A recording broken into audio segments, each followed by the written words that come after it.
my favourite place to come up here as well, so it's really interesting to learn more about it. I'm here to talk about one of my favourite things. And actually, the Living Building Challenge is my favourite building environmental rating system, which sounds like a weird favourite thing to have, but if you've been working in that industry for 5 years, travelling around the world, seeing different building rating systems, and only talking about building rating systems, I think that you get to have a favourite one. That's one of the things that you get to do. So this is my favourite one. Green building councils all over the world decided to get together and create a badge for buildings that would have a high level of environmental performance. So they're basically trying to say that you've done a good job, your building is actually environmentally friendly, it's not just green in colour. So I was working on this building in Australia, and the entire building was covered in plants. It was a beautiful building by Jean Nouvel, who's a French architect. But actually that one building used more water than the other 11 or 12 buildings that they had on the same site that it was on. So even though it looked green, it wasn't actually green. So they developed environmental rating systems to try and give people who were actually making environmental building rating systems a badge so that you would know as well. The problem with most environmental building rating schemes, like LEED, which a few other people have asked me about tonight, is that they reward the top 25% of buildings. So if you're actually in the top 1%, so you're a real overachiever in terms of environmental building rating schemes, you didn't have anything that was just for you. And that's where the Living Building Rating Challenge comes in. So what you're seeing up on the screen in terms of these 20 slides is the 20 different imperatives that these buildings have to achieve. They don't get a choice. And they're all really, really out there things, like you have to achieve 100% of your building's energy rating, or energy, to come from on-site renewable energy. 100% of the building water that you use, of the water that you use in your building, has to come from water that has fallen on the site, or that you've been able to recycle yourself. So it's kind of out there. It's a little bit, you know, it seems really, really difficult. Surprisingly, it's actually not. There are about 4 buildings out there that have done it. I was working on a Living Building Challenge building in Australia for the most amazing client. They were actually building a research centre for green buildings, which for a green building consultant, that's kind of the dream job. And they asked me to come back to them with something that was impossible. So I came back to them with this, and they were like, can't see why we would want to do anything different. So if you just go through the 20 imperatives one by one, and you're seeing them come up on the screen here. The first one is that the buildings need to build on sites which have been previously built on, and they have to be made sure that they're not anywhere near any kind of wetland. The second one is that they have to allocate part of their site to urban agriculture. So if there's somewhere that's really, really far out of the city, they actually have to allocate something like 80% of their site to growing food on the site, because it's so hard to get food all the way out there. But if you're in the city, actually you don't need to have any urban agriculture at all, because you already get food distributed to you in the most efficient way.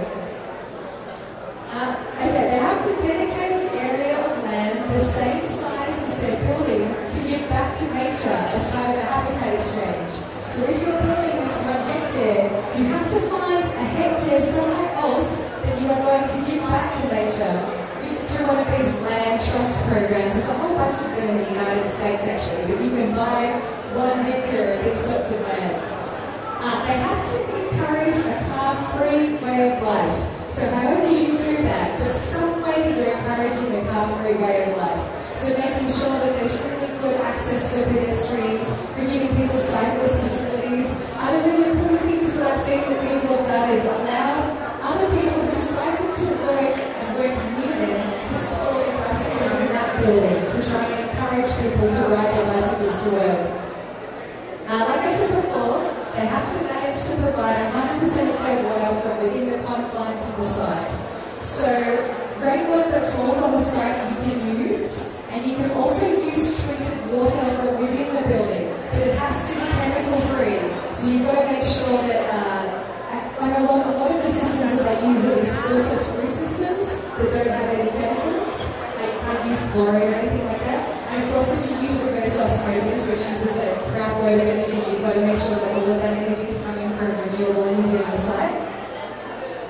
One of my favourite ones, they provide every occupant with operable windows, fresh air, and daylight. And if you've ever worked like a monkey in one of those huge office buildings like me, you love that one. You have an operable window, fresh air, and daylight. And then on top of that, even 1 year after construction, you need to make sure that that air is still healthy for people to breathe. And that often doesn't happen in buildings because they build this amazing building at the beginning, but then they never change the filters on the air conditioning system. So you just kind of breathing all this crap from the last year that it's managed to pick up. One of my favorites is that they have to incorporate biophilic elements. You can come and ask me about that later, we can talk all night. They've got to make sure that they haven't included the worst in-class materials and chemicals. They have to account for all the embodied carbon on the site. They have to advocate for the creation and adoption of third-party standards. They have to locally source products and consultants. So no flying their consultants from the other side of the world. They have to come locally, or they're only allowed to take a certain amount of distance or kilometres, but you are allowed to get ideas from the other side of the world, which I think is a nice feature. They strive to reuse materials. Their buildings are human scale, not automobile scale. They've made their buildings equally accessible to all occupants. They have not blocked access, nor diminish the quality of fresh air, sunlight, or natural waterways to any other members of society. They have to incorporate something for human delight, and the last time you saw, they have to educate people about their buildings, which I hope I've done a little bit more than you guys tonight. Thank you very much.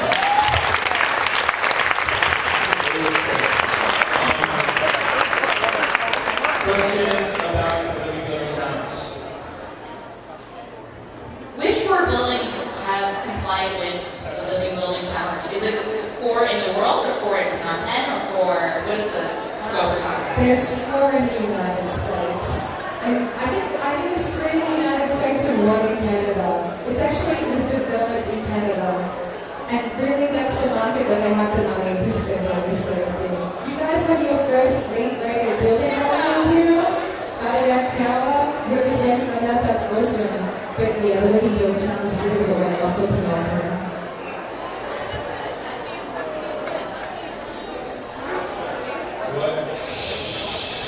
What is the benefit to achieving the standards? Like what's the benefit to the company?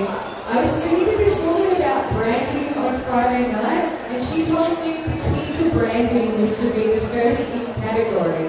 So really at the moment with the Living Building Challenge, there's only 4 other buildings in the world. You become one, so I was working on a project where we really were just working towards the Living Building Challenge, and they got a crapload of marketing just out of that fact. Not to mention the fact that it's a fantastic building to work in. I mean, it's so easy to retain staff, people want to work there. It's a beautiful place to be. One of the requirements is that the building has to be beautiful, so.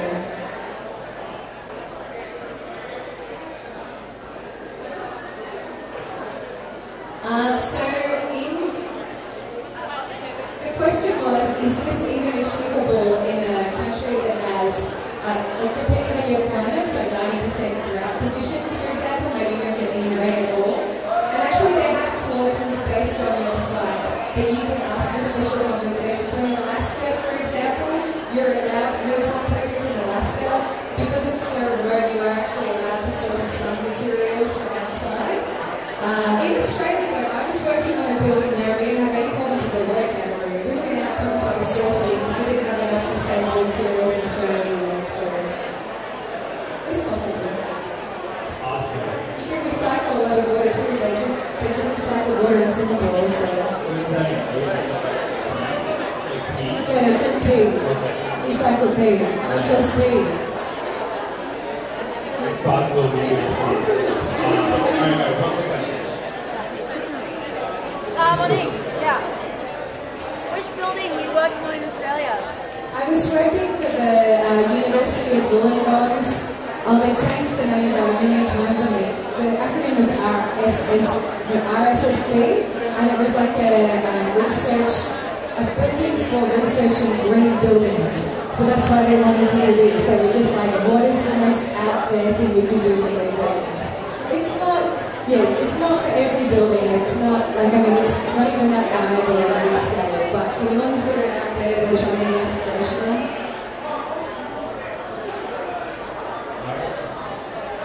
Round of applause for Monique.